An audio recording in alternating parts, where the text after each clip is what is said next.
This is an 8th generation Amazon building, and as part of that, we have a lot of really cool technology in our building. This is our Robo Stow area. This is a 6-ton robot. We think it's the largest one in the world, but it is able to take any pallets or any work on the first floor and transport it up to our second floor. It's then that a customer is able to order something from our website once we get it into our robotics field. This building actually handles larger items. We have a building in Ruskin, Florida that handles more of your Kindles, your DVDs, your smaller items. We handle consumer goods, dog food, large quantities of paper towels, small kitchen appliances. So this is our AGV, which is our automated guided vehicle. And what this does is as pallets are pulled from our reserve racking and transported to this area where it's able to go into our prime field, this is just a automated machine that we place the pallets on that take pallets from one end of the building to this area here. And it has a route. It knows exactly where it is at all times. Just a really cool machine. Anything that we take from the receive dock get put into these cages that then get transported into our towers where now they're available for our customer. But once an item gets stowed into a bin, our system knows exactly where that item is, and then if a customer orders that item, the system will know which tower to bring over to our picker. And that's the one unique thing about Amazon. You go to a supermarket, you have all of your milk, you have all of your bags of chips down one aisle. Here, you have a mixture of different types of items in all of our shelves. It's clearly the most efficient way because when a customer orders an item, they're not ordering 50 of the same item. They're ordering a small kitchen appliance with maybe a box of K-cup coffee.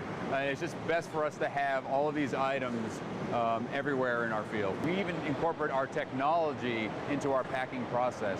So on the screen, it tells the associate which size box that they need to pack the item into.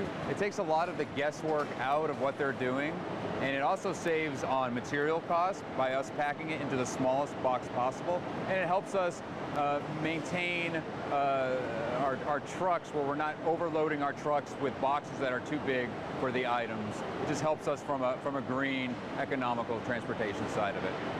As part of this process, the associate also has a tape machine that when they hit the auto button on the tape machine, the system is smart enough to know what size piece of tape to spit out of the machine based off of the box recommendation. So once again, the associate is not having to make that decision, and then we're also able to save on material costs because the associate is only getting what is needed to pack out that item. Our system is smart enough to know where all of the inventory is in our building, and it's also smart enough to know what size the item is, so that when it does come to our pack operation, it knows exactly which box that it needs to go into. So just another really cool piece of machinery that we have in the building. So we're in Florida. A lot of our customers order fishing poles, some really awkward sized items that we may not have a standard box for. What this machine is able to do is able to measure the dimensions of that item and then make a custom box. So SLAM stands for scan, label, apply, and then manifest.